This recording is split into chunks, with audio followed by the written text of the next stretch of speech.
is Katarina. I'm from Dayton, Ohio, and I have almost 5 years in recovery from heroin, cocaine, crack, and all of the above. Today, I am a daughter, I am a mother, I am a fiance, I am a case manager, I am a child of God, and I am happy. Beautiful. Well, thanks so much for joining us and from your very full life. So it's good that you were able to make the time. So if you could start off by sharing a little bit about your childhood. Sure. So I like to always say that my childhood was pretty decent. I had that type of childhood where we would pack up in an RV and travel from California to Florida, go to the Disney Worlds, and, it was a very close-knit family. I have 2 older brothers, and I was the baby, and I'm the only girl, kind of had everybody wrapped around my finger, I guess. Yep.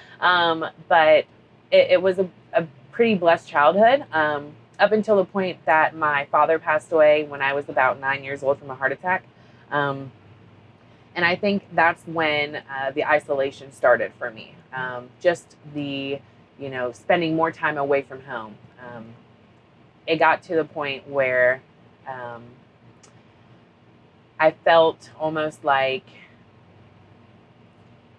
it wasn't the same family without my father, So then, with me isolating so much from home, I think that's what started my drug use, hanging out with the wrong crowd. It always starts tame, right? Like, maybe smoking weed on the weekends or before a high school football game, I'm drinking or something like that, pre-gaming.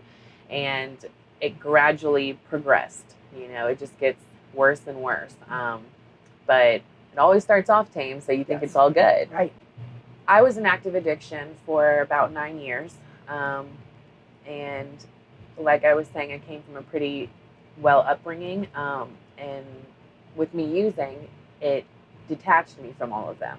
So that meant I was homeless or couch hopping or, coming off of anything I could just to be able to have a place to sleep at night.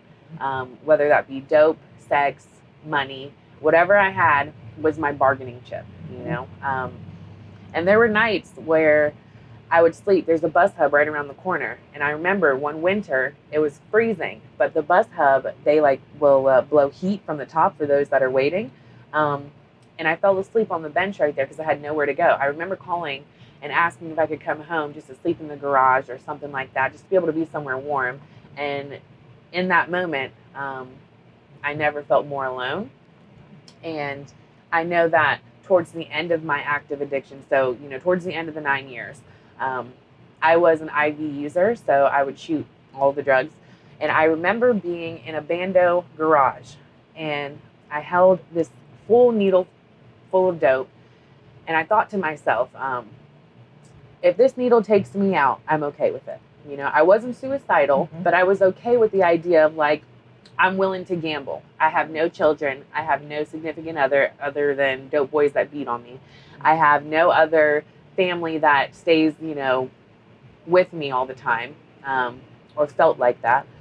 And it was that moment where I fell on my knees and was like, take me out. Don't get high. There was nothing for me to grab onto. There was no hope for me. That's how I felt, at least. And it was very, very dark for me. So over the course of those 9 years, did your family or the courts, anybody try and get help for your substance use disorder, and what attempts did you make? Oh God, yes. Let's see. I went to so many rehabs. I've been to prison. I've went to treatment programs. There's so many of them, and every time I can do good when I'm on, when I'm being held responsible. If I am told I gotta do this, and this, then I'm gonna mark all my boxes. I'm gonna check them off, and I'm gonna follow and play suit. But the moment I get released, then it's back to my own world. I get to do what I want to do. Nobody's telling me what to do or anything. And it's kind of shitty that that's how it happened, I wish I would have been able to just continue moving forward every time I was in treatment, every time I went to rehab, but that wasn't the case for me.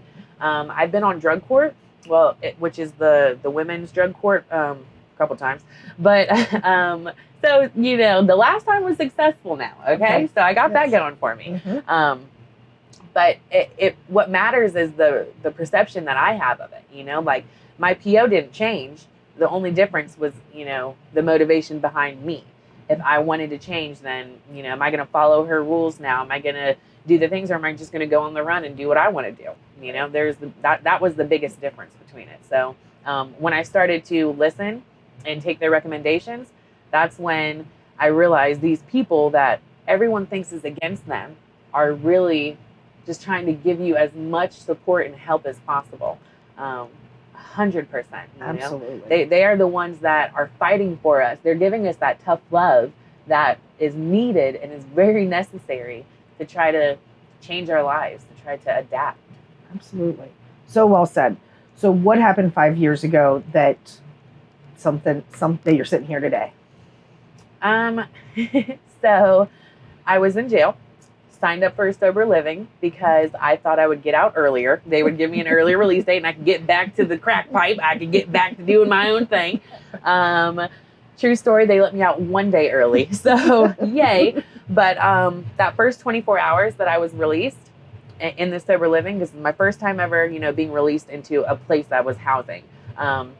Something inside of me was like, damn, I don't have to come off of nothing for nowhere to be able to sleep here. This is all of my belongings are under one roof right now.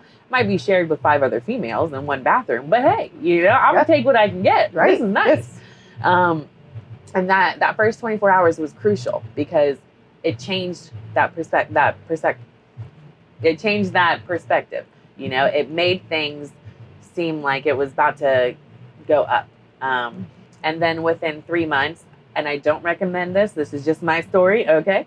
But I met a man and he impregnated me. And, up until this point, I was 24, or something like that. 23, 24, I had no children, so knowing that I was growing a child inside of me was like, well, okay, the street lost another one, here I am. Yeah. So the man that I met, I thank God for him because he has steady been by my side. He's the one I was saying I'm engaged to. He just proposed last Christmas. So congratulations. I'm super excited and super stressed because who wants to plan a wedding? Not me. But luckily it turned out well because most of the time when people stop using, they fill that void, with a penis. And a lot of people thought that was the case with me and him. Mm-hmm. And it might have been in the beginning, but no, I definitely got very blessed and lucky with him because he'll have 5 years as well coming up in December. So for the two of us to kind of be experiencing this sober journey together is awesome. But that's definitely what started the motivation and the drive behind continuing my sobriety. Right. I want to say I was 90-ish days when I found out I was pregnant. So very early in recovery. Yeah. And from that point though, it was kind of like, okay, well, we're doing different things already. Let's keep that pattern going, Kat. Let's keep moving.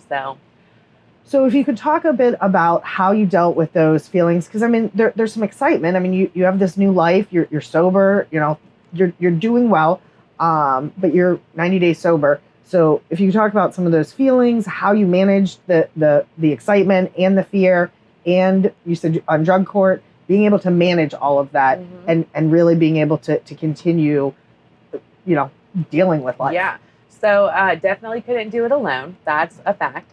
I would say I went to a lot of meetings throughout Dayton. I found my support people. I found a spiritual mentor who is someone that kind of guides me in my faith. I had a life coach. I had Billy, Bob, and Joe. I went through the whole list of people before making decisions because I wanted to make sure that the decision I thought was good in my mind was really good. Okay. I need to triple check a couple things first. But it was having that support of people who kept me on my toes and I had a counselor, I had a therapist. It takes a village, Yes. no matter what. Like, it takes having that network and that support group and those people that I can call and be like, shit, I had a tough day. Like, man, I tell you what, like, a shot sounds so good right now. Somebody to talk us off of that ledge. Yeah, Definitely. absolutely. So you shared that, by the end of your active addiction that you didn't really have any contact with your very loving family and whatnot. So how did you rebuild relationships with people that you loved? So like I said, my counselor, she had, when I told her I was pregnant with my daughter, like, something inside of my head clicked, like my own relationship with my mother was like at the forefront of my mind. And I'm thinking like, man, I'm about to have my own child. I'm going to be a mother. And I started imagining what it was like for my mom to be her. And that was painful, for me to have to think that if my daughter ever went through the life that I went through, I would feel some type of way. It would be very hard to support and love and encourage that behavior. So she recommended that I write a letter. Didn't have to send it or anything like that, but I ended up sending it, and it was a very truthful letter. It was a very emotional letter. At this point, I hadn't talked to my mom in 7 years, and it was very honest, like I said. So we started off that way. And she wrote, my mother moved to Germany. I should throw that in. She had moved to Germany, where she is originally from. And so I would say like 3 or 4 years into my addiction, she had chose to move back home to her family. And that was really hard for me to handle. But so that was the first step in repairing our relationship. It was writing this letter to her. She wrote me back. We had kind of corresponded a few times that way. And then we bumped it up to texting. And we bumped it up to phone calls. And I would say 2.5, 3 years ago, she visited for the first time and stayed with my fiance and my daughter and myself at our house. And it was, oh my gosh, tears everywhere. Yeah. It was, hugs in the airport. It was screaming, just happy. Yeah. It was chaotic. But that feeling, there's no other feeling like it. Just yes. Knowing that we were able to get back some of what had been lost. So as you have, really worked to get to the place you are today, that you have stability, you have a family that you love, that depends on you, that you can depend on, and that you can give and receive love, how have you worked to put together your employment and been able to, get back into that productive person of society? Yeah. So after I had my daughter, it was a time of COVID, so it was like 2020. Everybody was scared to go everywhere. I was a stay-at-home mom for like 1.5 years-ish. And I had someone reach out to me who was like, hey, there's this place called Joshua Recovery Ministries. They house women that are pregnant or just had a baby recently and are new in recovery. They just kind of like a peer support for them. Mm-hmm.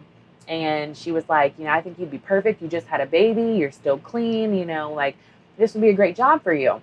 And so I'm like, well, it'll get me away from this, toddler. So let's sign me up. Let's go, and I started working there. And since I have still been working there. And since then I have been promoted to a case manager for the men's transitional, the women's transitional, and I still do work with some of the maternity ladies, just not as often anymore.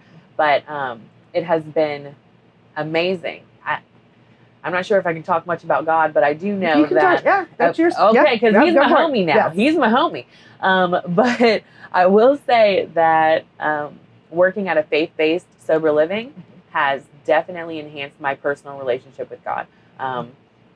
Being able to witness the transformations that I get to see in these residents, being able to help them in any way possible, whether it be just to get a job or to go get food or anything, just to be of service to them has really made me feel really good.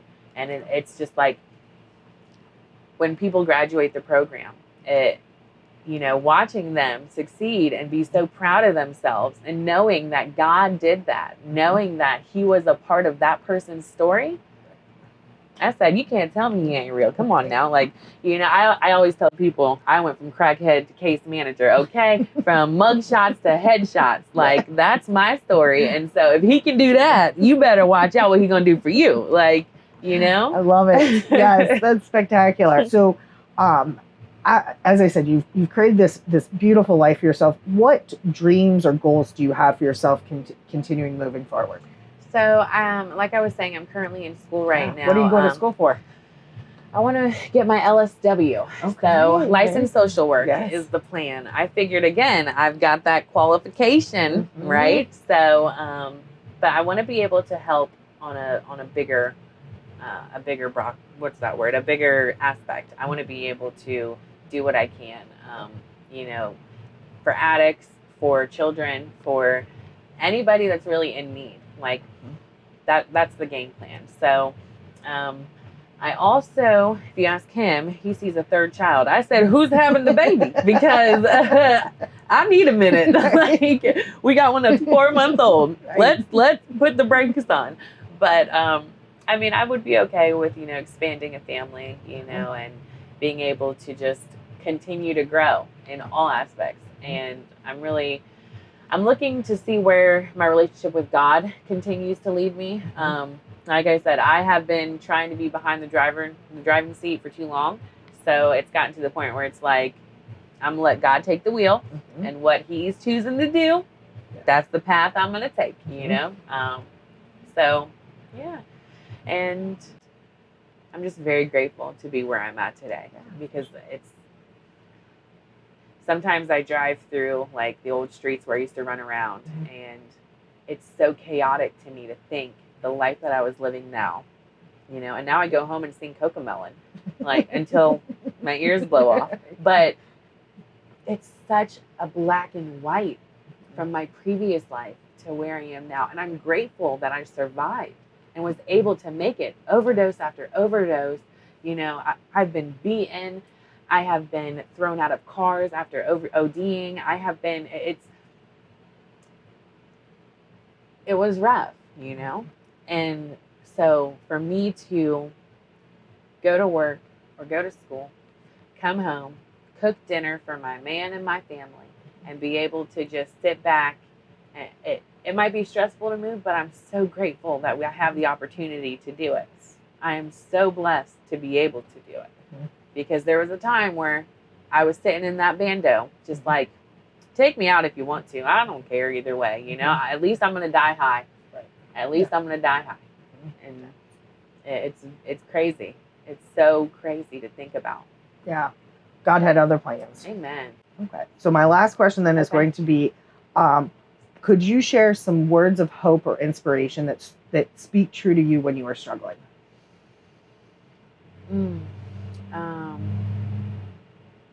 Hold on to hope and give in to God. Period, point blank. Beautiful. That's all. And also, I will say, you can pick and choose. So I have this tattooed on me. It's Matthew 26, verse 41. And I would say it's my life verse. It's watch and pray so you do not fall into temptation. The spirit is willing, but the flesh is weak. And that to me means as long as I stay strong in my faith with God, he will get me through every urge. He will get me through every temptation. He will get me through to the other side. But without him, I am only flesh. And sin is real, and it will happen, and there's no, So it's just kind of my way to stay close to God. It's kind of my way to stay involved in my faith. And that relapse is always right around the corner, no matter what. Yep. Any route you go, you can always choose to pick up, or you can, start that time over again. And so, yeah. Beautiful. Well, thank you so much for joining us. You have an incredible story of from the experiences that you had, and the way that you have become your real, true being, and the real joy that you just really exude. Like, life is good, and you're living it. That's listen, beautiful. With a last name like Smiley, okay, I feel like I wasn't given any other opportunity. I just have to be happy. So. But seriously, for sure. Yeah, very cool.